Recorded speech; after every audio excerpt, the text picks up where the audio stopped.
The harbor at Maputo keeps a museum no one meant to build. Gray holes sit in still water. Railings rust into lace. Wheelhouses stare at the city with empty glass. These boats were purchased to hunt tuna and to guard a long coastline. They do almost nothing. All of them cost a nation more than steel should cost. Walk the quay and the scene feels small, almost provincial. Seabirds, a crane that does not move. Then you learn the number attached to this stillness. $2 billion. That is the sum global bankers arranged for Mozambican state companies in 2013 and 2014, sold to the world as a fishing fleet and a maritime security program. $2 billion in a country where a public hospital can run short of gloves. $2 billion that do not produce a tuna industry worthy of the name. $2 billion that, once exposed, helped shove Mozambique into a currency collapse and a sovereign default. The boats do not storm the treasury. They never have to. They are the costume. Behind them sit state guarantees and loan contracts written to live outside the published debt stock. Mozambique does not lose a war in that harbor. It loses a rule. A developing state can be told it is buying fish and safety. Officials can sign papers that bind every taxpayer. Banks can book fees in cities those taxpayers will never visit. When the vessels fail to earn, the bill does not stay in the shipyard. It moves into bread, into the metical, into a missed coupon. The contradiction is almost insulting in its simplicity. How does an unused fishing boat crash an entire national economy? It doesn't. A fishing boat is metal and paint. What crashes Mozambique is a decision to hide the borrowing that paid for the metal, then to keep hiding it until the lie is too large to refinance. The hulls are still there. They are not a metaphor. They are inventory. They are what the finished lie looks like. For years after the 1992 peace accord, Mozambique is treated in donor conference rooms as a recovery story that must not be startled. The civil war has emptied villages and mined roads. Maputo rebuilds on a thin tax base. By the 2000s, the country has passed through heavily indebted poor countries relief, which is a polite way of saying the old debts were so impossible that the official world agreed to erase a portion so the new ones might be paid. Growth returns. Foreign aid pays a large share of the budget. The International Monetary Fund sits in the middle of that arrangement, not as a charity, but as a referee of how much commercial debt a low-income government is allowed to add while still receiving cheap concessional money. That referee has a specific instrument, a ceiling on non-concessional borrowing. The phrase is dry, the power is not. If you are Mozambique in the early 2010s, the ceiling is the price of admission to an entire architecture of budget support, grants, and the confidence of development partners who take their cue from fund staff reports. Break the ceiling in public, and you risk the cheap money. Stay under it, and you can tell investors a story of discipline, while the Rovuma Basin, in the far north, lights up with gas discoveries by ENI and Anadarko around 2010 and 2011. Those discoveries are real. They make the future feel collateralized. Officials begin to speak as if tomorrow's LNG tankers can co-sign today's ambition. What most people miss is that the ceiling only bites what the fund can see. A finance ministry can publish a debt bulletin that looks complete. It can list Eurobonds, bilateral credits, World Bank IDA, African Development Bank. It can look, to a desk officer in Washington, like a country that has learned the lesson of the 1980s. Meanwhile, a state-owned company can be incorporated in a matter of weeks, given a patriotic name, and sent into the market as if it were an ordinary borrower. If a minister then writes a guarantee, the full faith of the republic, quietly, the company is no longer ordinary. It is the state in costume. The liability is real. The line item may not be. In 2013, that costume is cut to look like a fishery. Empresa Mozambicana de Atum is presented as a national answer to a real map. Mozambique's exclusive economic zone is enormous, a slab of Indian Ocean that tuna actually cross. The Mozambique Channel carries cargo that Somali piracy, at its peak between 2008 and 2012, has taught insurers to fear. A coastal state can stand at a podium and say, "We will fish our own water and we will police it." The sentence is not insane. That is why it works. Journalists can photograph a model of a longliner. A banker in London can file a credit memo that mentions protein exports and patrol boats. A citizen in Beira can believe, reasonably, that the country is finally buying tools instead of speeches. The blind spot is legal as much as financial. Mozambique's constitution and budget law are not silent about guarantees. Large contingent liabilities are supposed to pass through political daylight, through an assembly, through a published budget, through a debate someone might lose. The EMATUM story is built to avoid that daylight. It is offered as a commercial project of a company, not as a second sovereign bond. The public is invited to discuss fish. It is not invited to discuss whether the Minister of Finance has just pledged the tax base for a generation. By then, the gas narrative has done psychological work. If a country is about to become an LNG exporter, a few $100 million for boats can be made to sound like a rounding error against future rents. Officials can tell themselves they are pre-ordering sovereignty. Lenders can tell themselves they are not lending to a poor state at all. They are lending to a future petrostate with a fisheries footnote. The fund, reading the official tables, can continue to believe the non-concessional lid is holding. In Maputo, the launch looks like industry. In Walkington, it looks like nothing. That absence is the design. Andrew Pierce is a Credit Suisse banker who understands a simple hierarchy of desire. The bank wants fees from places London still calls frontier. A poor treasury wants hardware that looks like a state. A shipbuilding group wants a contract large enough to settle arguments inside its own ledgers. If those three hungers meet, a loan can be made to feel like nation building, which is a better story than a loan. Credit Suisse is not a tuna company. VTB Capital, the investment arm of a major Russian bank, is not a coast guard. They are rangers. In 2013 and 2014, they compete and cooperate in the same narrow corridor. Structure a credit to Mozambican state-owned vehicles, wrap it in a government guarantee, sell pieces to investors or hold them, and take the arrangement profit off the top. For a banker, the beauty of a guarantee is that it pretends to transfer risk to a sovereign while leaving the political fight in another time zone. Manuel Chang, Mozambique's finance minister, is the man who can make that pretense legal enough to close. His signature on a guarantee is the whole product. Without it, the companies are empty shells. With it, they are the republic. Investigators and later prosecutors will argue that this was not naive industrial policy. Credit Suisse bankers, including Pierce, Dedalina Subeva, and Surjan Singh, will admit in United States proceedings that they took kickbacks tied to the deals. Pierce will describe millions of dollars in payments. It is a guilty plea entered in a federal court. The shipbuilding side has its own gravity. Privinvest, the Lebanon-based group associated with Iskandar Safa, is the contractor that is supposed to deliver vessels and coastal systems. Jean Boustany, a flamboyant salesman for the group, moves through the rooms where prices are invented. In 2019, a Brooklyn jury will acquit Boustany of United States fraud charges, a reminder that a courtroom in one country can refuse a theory another country treats as obvious. Mozambique's later civil case will not be bound by that acquittal. The point, in the moment of the loans, is simpler than verdicts. Someone has to quote a price for a fleet. Someone has to make that price large enough to cover boats, systems, intermediaries, and the unofficial river that runs beside the contract. Around the presidency of Armando Guebuza, the political weather favors grand projects and loyal men. His son, Ndambi Guebuza, will be named in later investigations and local proceedings as a beneficiary of the unofficial river. Intelligence officials, including Antonio Carlos de Rosario, will be placed at the center of the companies that receive the money. The precise division of cash is a forest of transfers. The motive is not mysterious.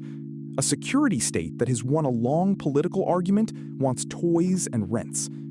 A minister who keeps the fund calm keeps his job. Watch the life or death decisions, because they are small on paper. Does Chang sign? He signs. Does Credit Suisse walk away when the structure requires hiding a guarantee from the very surveillance that makes Mozambique look safe? It does not walk.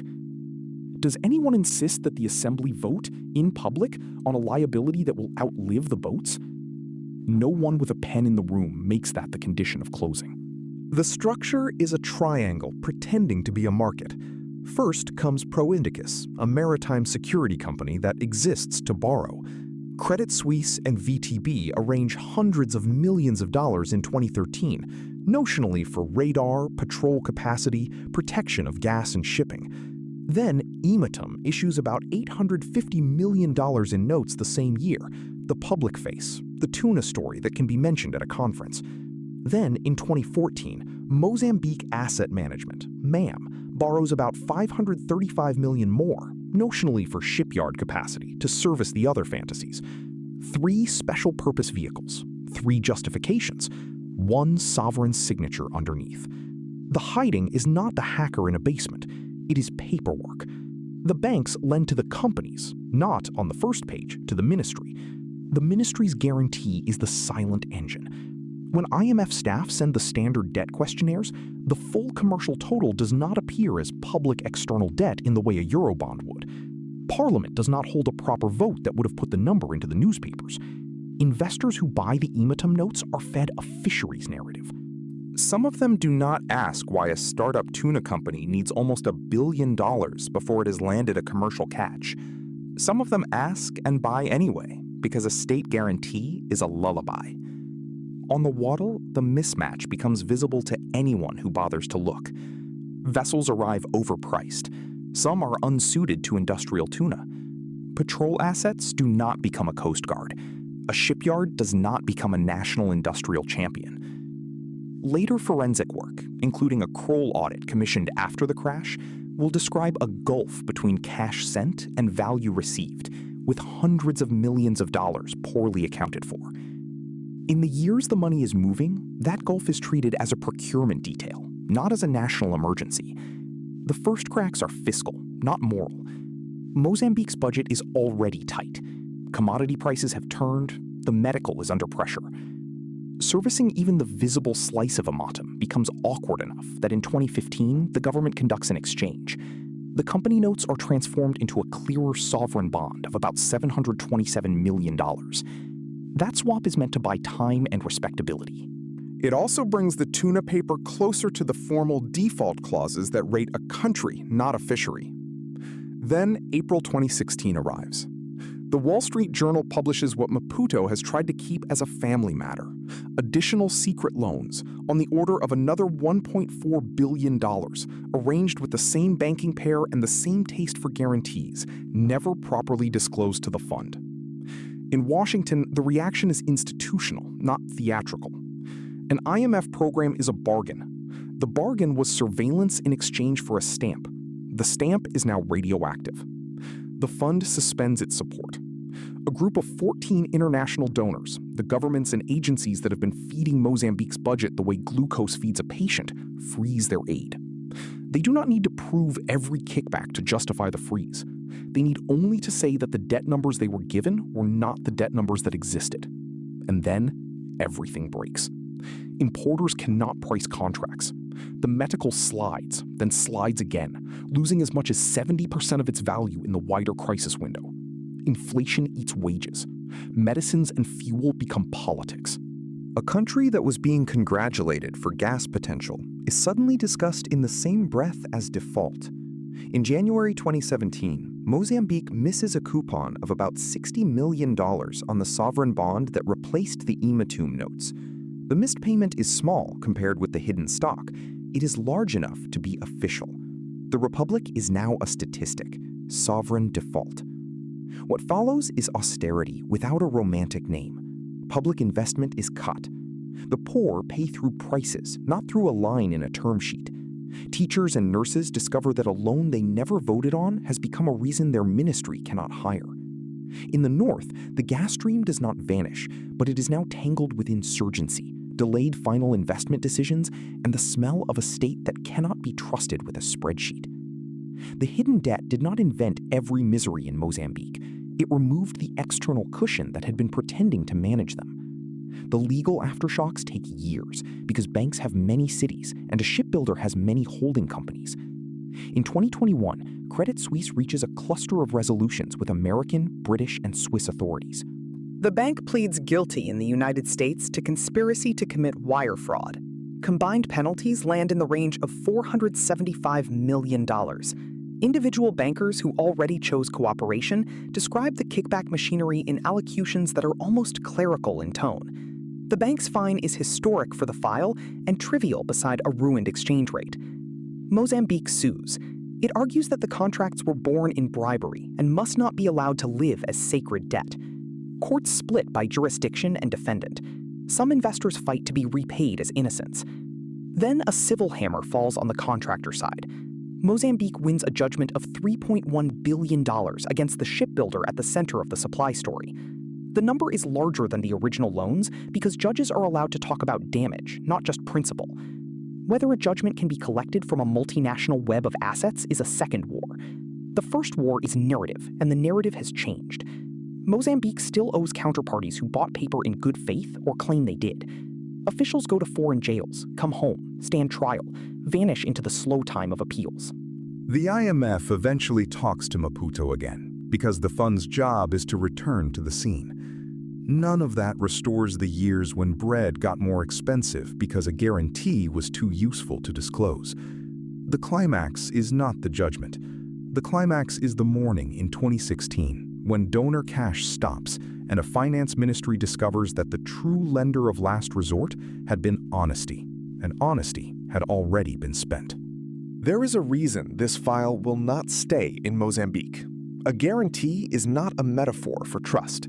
It is a legal machine that moves a private risk onto a public population without asking the population to raise a hand. If the machine sits inside a published budget, voters and lenders can argue about it. If the machine sits inside a company with a patriotic name, the argument is postponed until default writes the minutes. That delay is the product. Banks do not need a country to be rich. They need a country to be bound.